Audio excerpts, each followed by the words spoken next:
So it's 1:45, so I guess we'll get started. Hi, welcome to Service Meshes, the production readiness checklist for the rest of us. We called it the checklist for the rest of us because we're targeting small but innovative teams who have the same problems as the big teams with armies of people to solve all of these infrastructure and networking problems. We don't have armies of people at our company, but we have small scale, but high risk. We're a financial services company, and we're hoping to give you a case study for how we got service meshes into production, but we're also hoping to give you a framework for how to think about getting service meshes into your team, if that makes sense for you.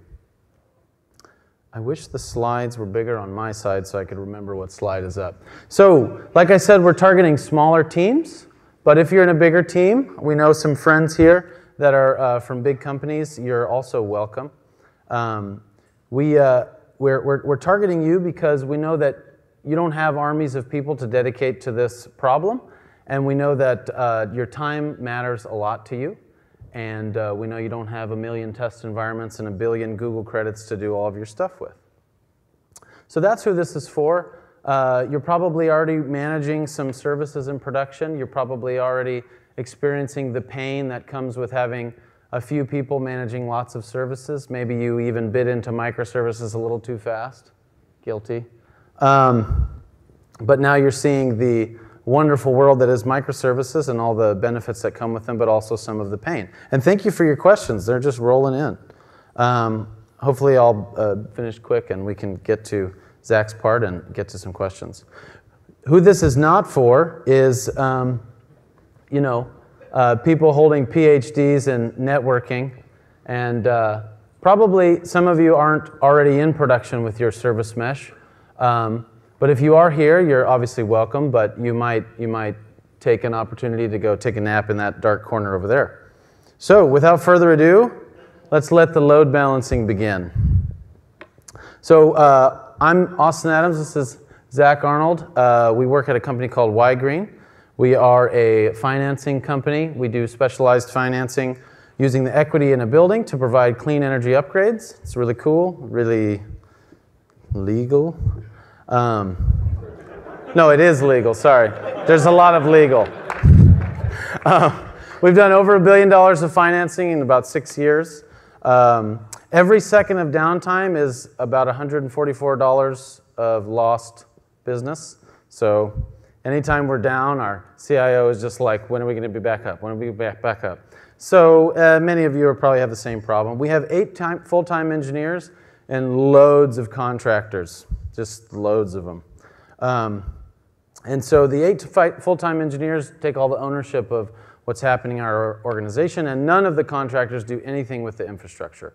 We have 1 full-time site reliability person.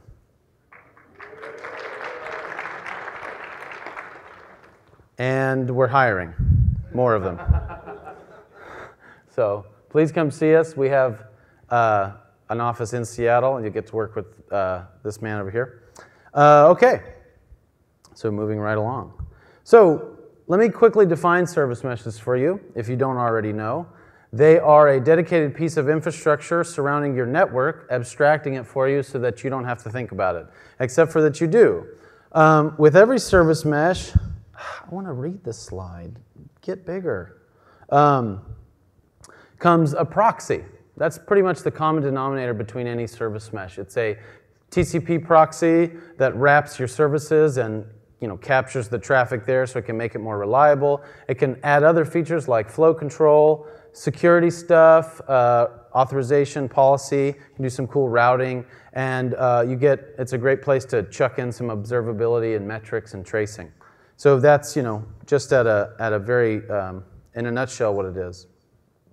So there's lots of service meshes. There's probably a new one born right now, and now another one.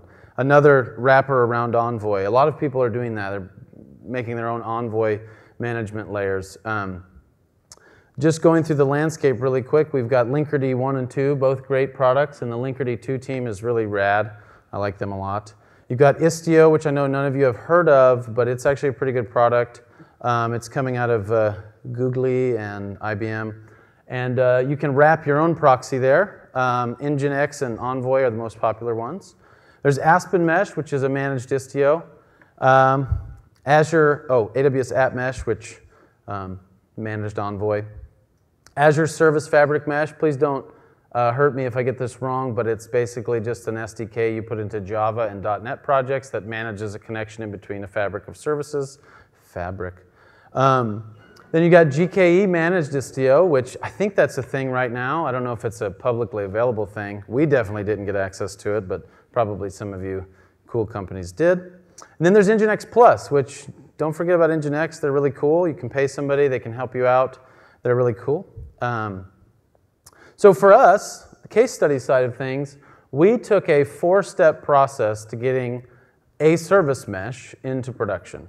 The 4 steps that we followed were assess, select, commit, implement, and release. So I'll cover the assess, select, and commit, the managery portions, and then the actual work will be covered by Zach because he's the only person that actually does work in our company. So starting with assess, you need to ask yourself, do you actually need a service mesh?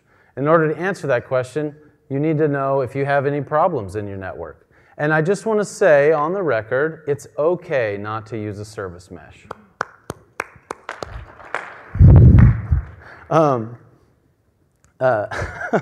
So you need to POC these things out. Two key questions I think that everyone should ask themselves after they've asked if they need a service mesh is, can our team handle the complexity of a service mesh? Maybe you really want one, and it's just like the microservices question. Can we really handle this? Do we actually need this? Ask yourself those questions. I think the CNCF is cool enough where no one's going to judge you if you don't have a service mesh. I mean, they might look at their shoes and decide they don't want to talk to you anymore, but maybe they won't judge you. And can your application handle a service mesh? You wouldn't believe the weird stuff that happens in applications, and then you wrap it in a proxy, and all of a sudden it just doesn't work anymore. That's actually happened to us. And we had to instrument and change a few things in one of our applications to actually make it work. So service meshes have a lot of different use cases. The most important one for us was the security stuff. So we're a financial company. We have a lot of financial data on people. And that's our top priority, is keeping that stuff secure. Zach likes to call it our don't be Equifax policy. That's not a shot against Equifax. I know they work really hard. That's just a joke. I think I had to say that for legal reasons. As you can see, this is a very complicated architecture diagram that took us months to create. And it accurately represents some of the services. You know, the red one's the super secure one. We want to make sure that the gold one never talks to the red one, and we want to enforce that in a place that's easy to enforce. You know, you can get really crazy with AWS IAM permissions and blah, blah, blah, but you know, service meshes make that a great place to actually implement that policy because it's right there at the outgoing connection, the actual event level. So for us, we wanted to make sure that everything was encrypted everywhere. We wanted to uphold that standard through our adoption of Kubernetes. And you know, we were manually managing all of that stuff. So when we started to do our feature mapping, which is when we take all of the products in a specific technology, and this is, I think, the only part that I think is actually cool on my part of the talk, is you take all of the service meshes and you put them on a list. Then you take all the features of all the service meshes and you give them weights. You can use this product called Excel from Microsoft to do that. And then you give all of these features weights based on what's important to your organization, and then you sum them up and you take the top couple of contenders and you actually do a POC with them. And that's how we try to make technology decisions most of the time in our organization, so that everybody on the team gets a say, and also it seems more like an objective decision instead of the usual, like, you know, what's the CNCF doing now type of decision making. Yeah. So we evaluated a lot of tools, and as a part of our feature mapping, we do something called the open source litmus test. And that actually becomes one of the numbers on our feature map, and gets put into place along with all the others. Because we want to make sure any decision that we make is going to be stable in the long term as much as we can help. So we look at the open source project from the areas of how long has it existed, how popular is it in terms of contribution and usage, how well sponsored is it, like maybe IBM or Google is behind one of them, just for example, and how recently has it changed? Has a contribution died off? So at Ygrene, when we have to use open source technologies, that pains me to say it because we have such a small team. We favor managed services, but we always end up. A lot of times we end up having to roll our own because of encryption requirements and security requirements. And Ben always tells us we're wrong because he's like mega hacker and he's like, this is the 5 ways it'll get hacked. So yeah. So our quick advice, and then we'll tell you what service mesh we chose, is that Linkerd 2 is really great. You'll never get a better install experience than Linkerd 2. I mean, you can get that thing up and running in 3 minutes. And shout out to the Linkerd 2 team for that. But it doesn't have the features that Istio has by any means. So if you are a small team that just needs a service mesh for reliability and tracing and things like that, try out Linkerd 2, our recommendation. But if you need a service mesh for almost anything else, you should probably check out Istio. And don't ignore Linkerd 2, or Linkerd 1. That's been out there for quite a while. It's pretty solid, and you can do MTLS with that. So without further ado, I'll show you what our choice was. We chose to go with Istio, and to talk about how we actually rolled it out and to answer some of your questions, I'll bring up Zach Arnold. Everyone clap for Zach Arnold.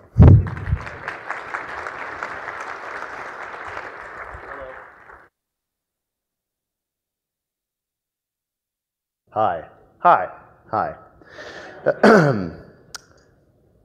You guys have some amazing questions, so if it's okay, one, I'm a high energy speaker and I need feedback, so I definitely need words and clapping and laughing. And the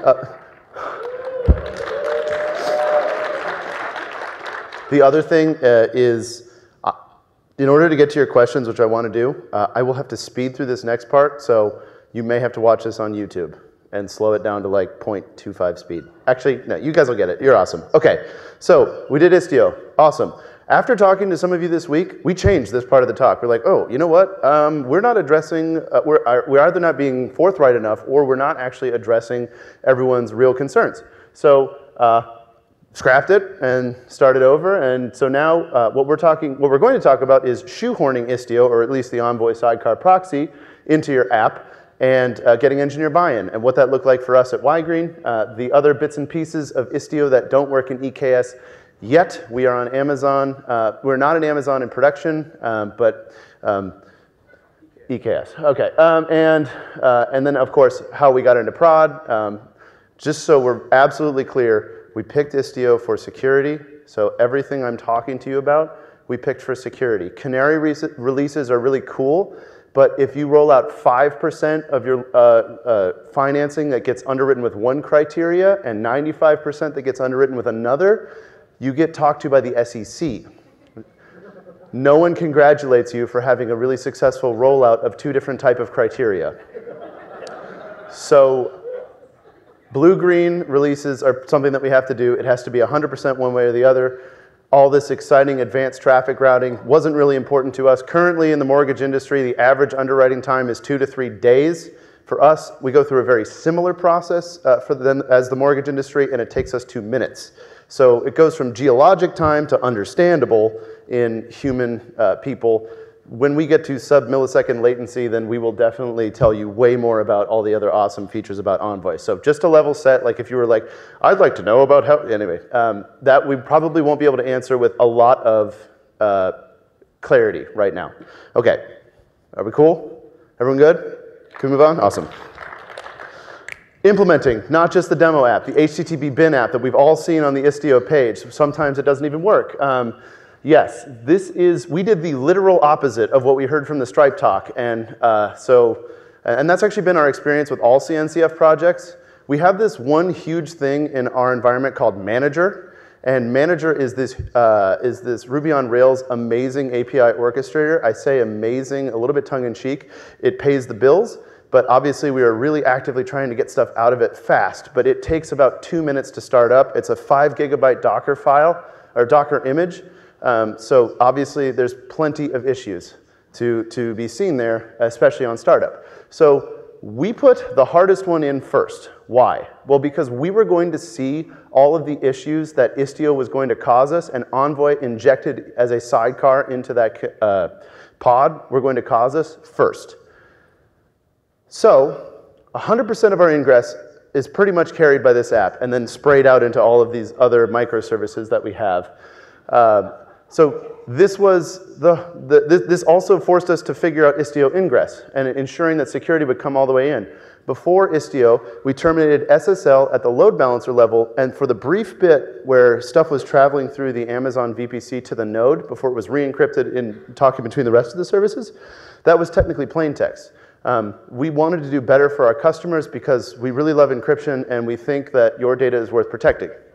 So the app also has all the other peripherals, third-party services, RDS, Redis, the Gambit. You know, we manage a huge AWS bill, so you can guess that there's probably a lot of AWS services that we use. It's also the app that we lovingly call the Edge Case Factory because you would not believe the number of things that this has literally caused us in production alone. So the rest of our service, sorry, we did that first. Once that thing started working, we were like, holy God, this could work for us. Istio might be a thing. We might be like a cool company here soon. Finance might be a thing. So the rest of our services inherit from a common base. So we don't run a polyglot anymore, or at least we're almost all the way out of a polyglot in production right now. Originally, we were kind of like, bring your own language, bring your own framework, and then we were like, oh my God, this is a nightmare. So everything comes from a common base, which is really awesome because pushing a config update to the upstream, everything inherits downstream, and that was how fast it was to get dev buy-in. They didn't even notice it. They can keep working on their apps, and I don't have to lose sleep at night when I get paged. So, or when I don't get paged. So that dev buy-in was simple. This may not be the case for a lot of you guys, but for us, it actually was really great to have a common base to push everything to and then inherit from. All right. Implementing a suggested strategy. Again, if you're doing for security, this would be useful. I don't have memes, I have architecture diagrams, although I like to be the funny one between Austin and I, so this is ironic for me.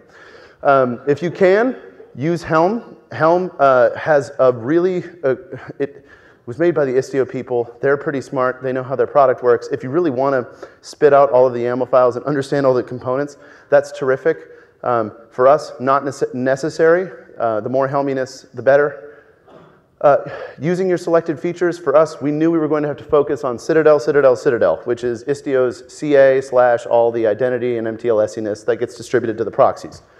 So we highly recommend working with instrumenting metrics early. It will save you time diagnosing problems in the long run. And for those of you that are in EKS, we apologize, but there was a lot we had to turn off. At the time, I'm told that this is different now, it still isn't for us. At the time, admission controller validating webhooks, which is how Istio validates config, did not exist. There weren't a thing. So you have to turn that off. And so we would push a config update, see the white screen of death of upstream connected before header errors, and we'd be like, okay, cool, that obviously wasn't formatted correctly, so we'll have to turn that off. And that was how EKS worked for us. We don't use it in prod, but we'll see more fun stuff with EKS in just a moment. Implementing, moving on to the metrics. We used our own Prometheus, plugging it into Mixer, our own Fluentd, our own Grafana. Jaeger, turning this on was just one switch in the Helm chart. Incredibly useful for debugging the service ingress. I cannot say enough great things. Now, we don't have the header respecting, so we can't see all the traces throughout the rest of our application yet, but for getting traffic into the very first place, which was that huge manager app we were just talking about, this was like paramount key. At 2 a.m. when I'm crying and holding my teddy bear, I was like, oh my God, I misnamed the port, and it was attempting to do something it shouldn't have. Oh, that was in the documentation. Moving on to then now, so we've bootstrapped Istio, we've got our metrics in, now it's time to start shoving proxies in and praying. So you inject the sidecar into your service or services, your call, and then start creating virtual services for the ones that need to be routable externally. So virtual services allow Istio to take host headers that are presented to the ingress gateway and turn them into places where traffic can flow to inside of the sidecars. Relatively simple concept, but is easy to kind of mess up. And I would also say this is where we saw the most problems. Like we very recently solved a production error where there was random 503s happening. And it was because Kubernetes was rescheduling pods and stuff would just trip. And this guy would get paged and he would tell me lots of really French words. And as it turns out, there was actually retry logic that we could let Istio do that would eventually allow this traffic to flow through, which it also does exponential backoff so you don't get thundering herd. It's amazing. Okay, next thing. So you've got traffic flowing in and all of a sudden your app doesn't start. Why? Because it can't talk to anything. Why not? Istio has a secure by default setting because obviously, this is the Kubernetes of networking. Of course, it would give you 1 billion switches, just enough rope to hang yourself. So the next thing that we had to do is whitelist all outbound HTTPS and TCP traffic to third-party vendors. So your RDS instances, your Elasticache or Redis or Memcached, that's going to be important. For us, credit report vendors, anything that has an addressable thing that you'd like to see leave your proxy and eventually return as a round-trip request, that will have to be configured. And so you can see the red arrows that point to the things that you will definitely have to configure. You can configure an egress gateway if you would like to get more tracing information. Wasn't necessary for us. VPC endpoints will screw you if you are not paying attention. EKS is the Amazon, uses the Amazon CNI, which is based on Calico. But the Amazon CNI at like layer 2.5-ish, between 2 and 3, uses the VPC as the transit mechanism. Okay, what does that mean? That means that there is an elastic network interface bound to every single node for every single pod, so it's addressable inside of your VPC. Well, guess what else has a private IP address? Everything else that's private inside of your VPC. And if your cluster happens to share the same VPC because you're concerned about security, then Istio is going to try to broker the connection between the two entities. And one is in the mesh, one is not. And so a certificate presented by KMS that's signed by Amazon CA is not one that's signed by the Citadel CA, which is inside of your cluster. And immediately you'll see that explode, which was kind of crazy for us and was one of the more aggravating things to debug. We still cool? Everyone follow me? All right, awesome. We are almost releasing. Okay, so you have sworn underneath your breath at Amazon for some interesting things in the CNI. And then you are now getting ready for deployments. You can use Istio destination rules or Kubernetes services if you want to do fun things for routing. Again, finance company, security, not cool if people get loans that are underwritten with 2 different criteria. So traffic splitting, here's a diagram of how it works. Documentation's great. Doesn't work really for us because, yeah, we already said it. So load test, load test, load test. We did see things in prod that we did not see in staging or acceptance because it simply didn't have the load. And we have like 7 different environments before code goes from a dev laptop to production, which reasons. So because of that, we just simply didn't see load enough until we actually got into production and then started getting random 503 errors that, again, as Austin said, cost us at least $150 a pop, essentially an opportunity cost, which is a bummer. Now we're to release. To release, obviously, security, provisioning SSL certificates for public domains that you want to be routable inside of your mesh early. We switched from using Amazon ACM, which was terminating connections to the load balancer, and instead use an L4 proxy all the way into our ingress gateway and use JetStack. JetStack is awesome. It's like if Kubernetes and certificates got together and made sure that you never got an accidental certificate invalidation error again. That's beautiful. So on release night, we have the benefit of being, again, a financial institution, which means we are allowed to have downtime. I tried really hard to make sure that we didn't, and we did not, which was awesome. Because obviously then this would not be a worthwhile talk for you guys. But we're allowed to basically have 8 hours of downtime after 9:30 p.m. Pacific, which is like probably insane to some of you people, sorry. Money does sleep for us at night. So switching DNS over, it's an alias record, so that usually switches over in seconds internally in Amazon. We gave it about 15 minutes before we went ahead and terminated the old load balancer and switched the service object to cluster IP so that it didn't try to reprovision a load balancer. And so now we see traffic flowing in, and the ingress gateway, we went over to go to the next slide and switched the destination rule to doing Istio mutual and the policy in the mesh to be permissive. So all of the services will send TLS traffic, but if there are lingering requests or DNS cache somewhere else, it can still receive plain text. For one last little bit, after we were reasonably satisfied that that was no longer the case, we switched the policy to strict. We run all of our checks and we prove that we are now fully encrypted all the way through every single possible place in our cluster with no configuration or respect for that in any of our applications, which is beautiful. The final step for us, obviously, as Austin was saying in his beautifully done architecture diagram, we can all thank Austin for that, well done. You obviously don't want two services talking to each other if one's secure, one is less secure. Like, you know, you don't want like things that are, I'm going to make something up, things that hold all the keys to the kingdom talking to like a blog. That would be super big bummer. So using Istio RBAC rules allows you to enforce, and we did, allows us to enforce that two things won't talk to each other.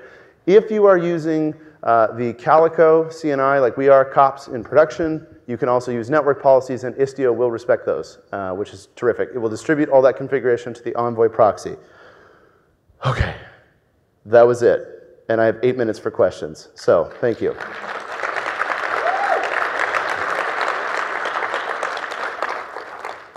Let me see if I can show these. All right, present. That is so cool. Okay. Which service mesh has the best multi-cluster K8s to K8s, multi-infra K8s to VM support? I would say fairly unequivocally Istio. One of the things that we noticed with the Helm chart is it provisions and opens up ports on the load balancer ingress that we figured out actually were addressable to the pilot and mixer control panel, so you can actually have some external cluster to internal cluster support. That didn't really matter to us. Basically, everything that we were trying to secure was inside of the cluster, and the things that were not inside the cluster use public DNS for validation before they come in, so that was terrific. I hope that answered your question, whomever said that. Thank you. All right, how do you do a gradual rollout of IP tables style meshes? I'm guessing you're saying Envoy here. If you want to, Michael, say that. Michael Kipper, thank you. You can tell by the Shopify logo. Oh, sure. Well, okay, so we do blue-green deployments. So the deployment must be completely healthy before we switch traffic over. So for us, a gradual rollout, are you talking about deployment of services, or are you talking about a rollout of a deployment? Whomever you are, Michael. Hi. If you do the injector style where you label namespaces. We do not do that.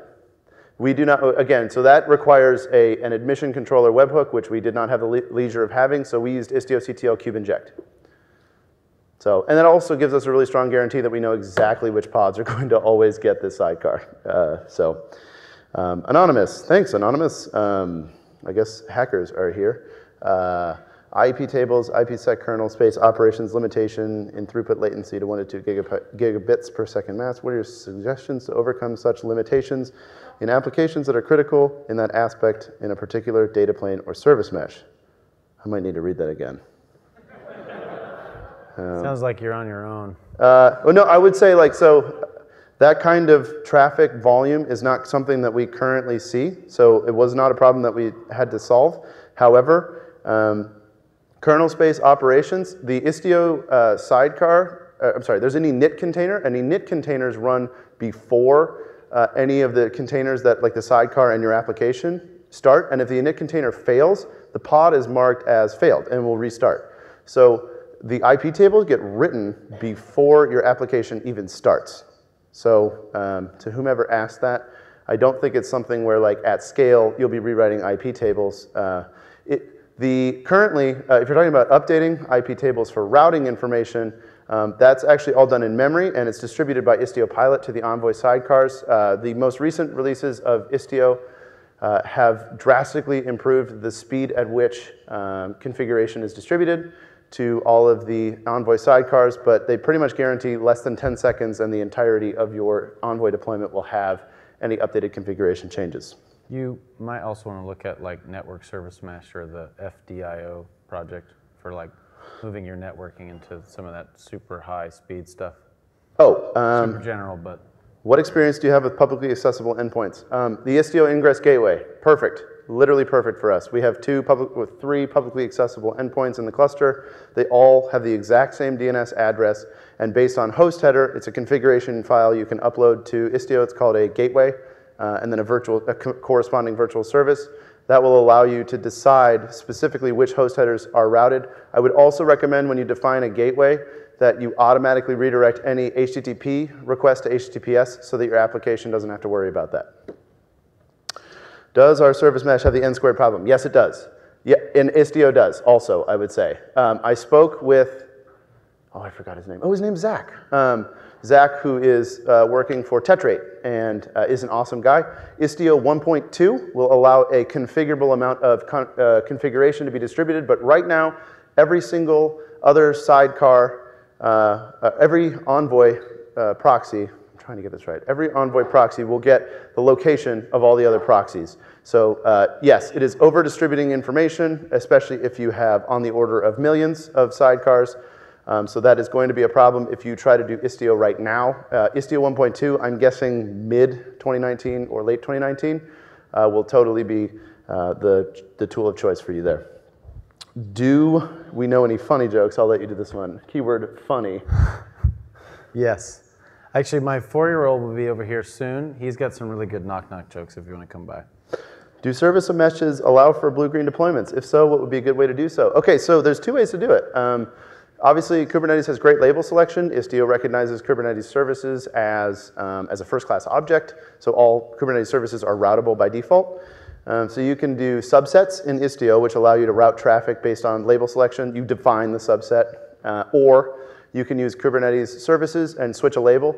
What will happen invariably is that update has to be observed by Istio, the control plane, consumed, and then distributed to Envoy. So if the amount of time that it takes to consume the update of the label switch in Kubernetes and then distribute that information to Envoy is a problem for you, I think it's on the order of a split second. But if that's a problem, as far as blue-green, like it must be a very clean split, then use use subsets, which are a portion of a destination rule in Istio. No. Yes, we're all HTTP.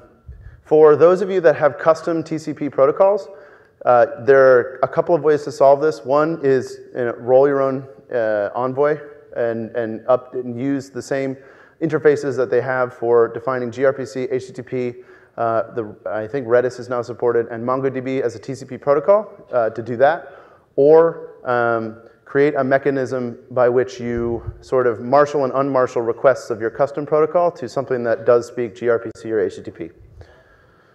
Also, I think our time is up, so everyone's free to go. But if you want to stay for questions, we're just going to roll through them. And we'll be here for face-to-face questions if you'd like. Thanks. Thank you. Thanks for coming. Enjoy your flights home. Be safe. I guess we're just going to keep rolling through questions out loud until people just kick us out. So do we need cluster-level ingress, LB proxies, when you have mesh sidecar proxies? No, you do not. Istio does its own, Envoy does its own load balancing based on its own internal algorithms. You can control that algorithm, so you do not need cluster-level ingress, load balancer, proxies. Istio Ingress Gateway also provisions whatever your cloud provider has. Right, so we have ELB, actually an ALB for Yeah, us. an application load balancer. What programming languages? Ruby, Scala, and Go. Python. And yeah. Well, we don't even know. How do you store your persistent data for microservices? RDS, Redis, and Elasticache. Pretty much anywhere. When it comes to data, we're just not confident yet in our own ability to run stateful sets in Kubernetes. We delegate all of that. I mean, again, I'm a team of one. I hold the pager for infrastructure problems. So as much as possible, I'd love to have the Amazon people chewing Rolaids all night, not me. But we utilize Redis a lot. Yes. And how do we share data between services when there's a logical relationship? We have architecture diagrams where it's legal to have two services to write to the same database. That feels illegal in my heart. We don't actually do that. Oh, we don't do it anymore. Okay. So then if there's a logical relationship between those two, we either communicate over a message bus or HTTP. Also, we try to keep domain logic different in services so they do one thing. You are done migrating, upgraded to something new, and there's something new in the market. How often do you keep catching up? Oh, yeah. This is like a real problem. So obviously, there's always going to be something new. Just like Austin said, I'm sure there was a service mesh conceived and built at this conference. We are engineers, like Kelsey Hightower put it so perfectly. Our purpose as 8 engineers is to advance the goals of Ygrene. Our mission is to make sure that Earth can be here in the future. So we finance energy efficient upgrades. Insofar as we can, we use the technology that works. That's why like people shudder when we say we use Ruby, but Ruby works and it's understandable for literally everybody on our team. So. Did you guys do any client-side certificate validation in the PKI? So how did you manage blocked and rejected? Yes, we did, and this is why we picked Istio. We did not manage our own CA. We did not have a certificate revocation list. If we had to rotate a certificate, it was a super bad process. Ben up here was the one who helped us do self-signed certs. I knew none of this ahead of time, but he would be able to expertly answer this question. Thankfully, we got to rip all of that out and put Istio in, and now we can manage it with that. How are you using namespaces for any security reasons? And does Istio handle all service-to-service authorization for your apps? Authorization? No. And authentication, maybe you can define the difference just real quick. So authentication is you are who you said you are. Authorization is you're allowed to do what you said you could do. So. Yeah, and then you want to So authentication, yes. Authorization, only if it's service to service, but we do not do like API object level decisions in Istio. That's actually something we're trying to consider plugging into Mixer. But basically like user A is allowed to do something because they presented a valid JOT token, which means it's them, but that doesn't necessarily mean that they're allowed to perform this function on this other object in service B. Like you can imagine, an underwriter would like to click something that changes a decision in a dashboard. But if they're not an underwriter, they shouldn't be allowed to change that decision. So that's like 4 different things that just happen there in terms of our services. And all of those services are authorized and authenticated to talk to each other, but that person might not be. So that's still done by permissions inside of our main manager app.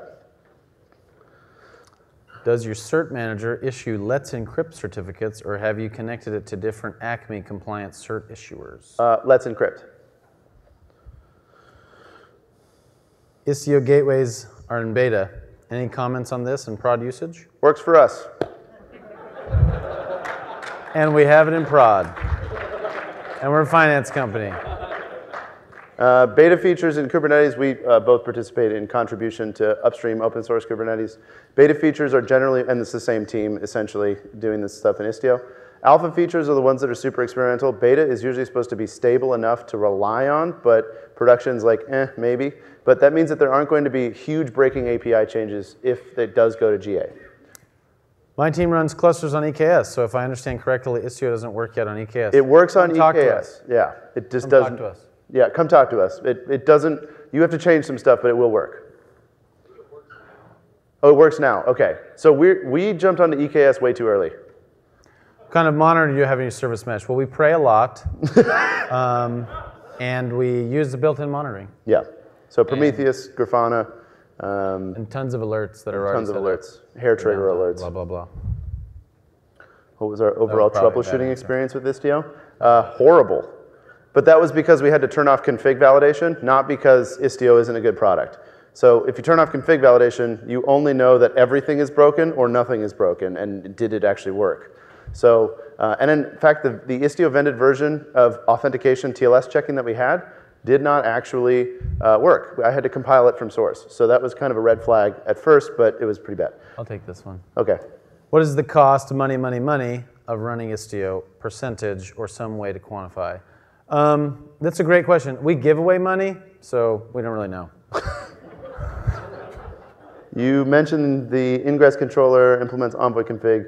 Does it mean that you don't use gateway API resources but regular ingress with the Istio ingress class? Oh, Istio has two different ways. You can use a Kubernetes ingress or you can use an Istio ingress gateway. An Istio ingress gateway is configured as a Kubernetes service object that has a type of load balancer. So it is separate and it is managed by Istio and the Envoy control plane.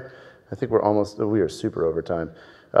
What did the 0 say to the 8 nice belt? Awesome. Okay, that was a joke. Node sidecar versus pod sidecar. Pod sidecar, kubelets are not supported yet. The plan is to do that 1.2 so you can do health checking with TLS services. Shoutouts for Team of One, thank you. With EKS, it has a public API endpoint.